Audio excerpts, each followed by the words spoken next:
कुछ बातें ऐसी होती हैं जो न हमारे समझ में आज तक आई हैं, न आप लोगों के समझ में आएंगी। हम भगवान के सामने जाते हैं तो कुछ न कुछ कामना, कुछ न कुछ याचना लेकर ही जाते हैं। बिरला ही कोई एक ऐसा होगा जो ईश्वर के सामने जाकर कुछ मांगता न हो। हम उनके लिए पुष्प,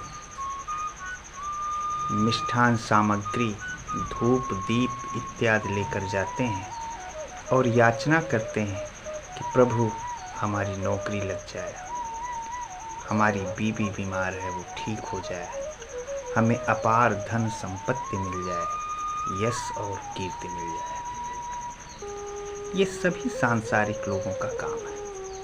बिरले ही होंगे जो ईश्वर के सम्मुख जाके कुछ याचना न करते हो।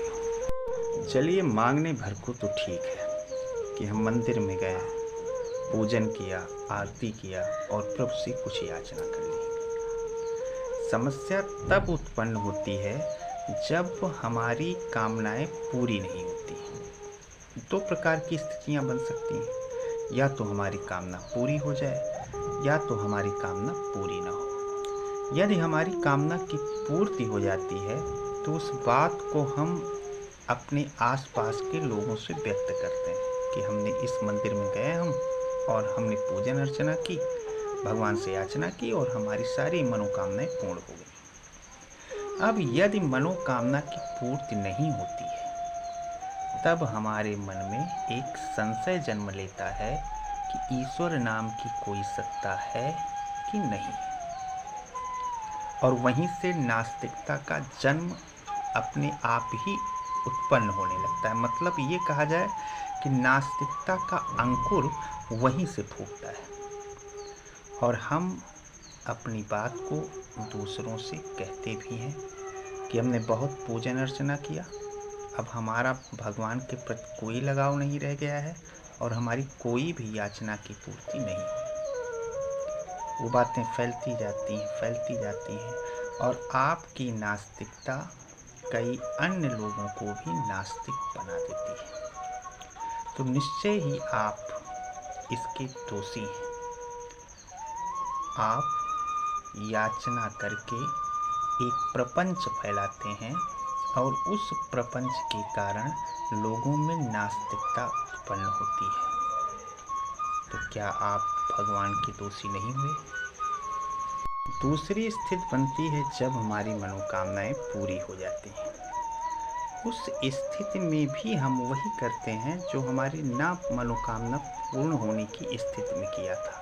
हम लोगों से अपनी बात बताते हैं कि हमारी मनोकामनाएं पूर्ण हुई, और एक मनोकामना पूर्ण होने के बाद कई अनेक प्रकार की जितने भी हमारे ऊपर दुख संकट होते हैं, कई प्रकार की कामनाएं जन्म लेती हैं और हम पुनः पुनः वही याचना ईश्वर से करते हैं। हम ये नहीं जानते कि हमारे कर्म ही हमको सुख और दुख देने में सक्षम है।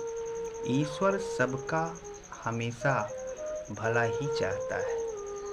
कर्म आपके ऐसे होते हैं जो आपको सुख पहुंचाते हैं या तो दुख पहुंचाते हैं।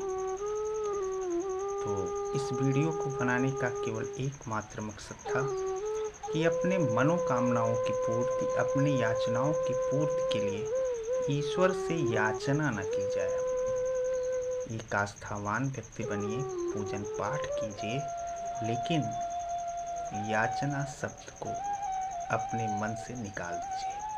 कर्म आपके अच्छे होंगे तो आपको निश्चय ही अच्छे फल प्राप्त होंगे। आपके अच्छे कर्म ही आपको सुख पहुंचा सकते हैं। ईश्वर एक आस्था है, एक विश्वास है जो आपके अच्छे कर्मों में सहायक बनती है।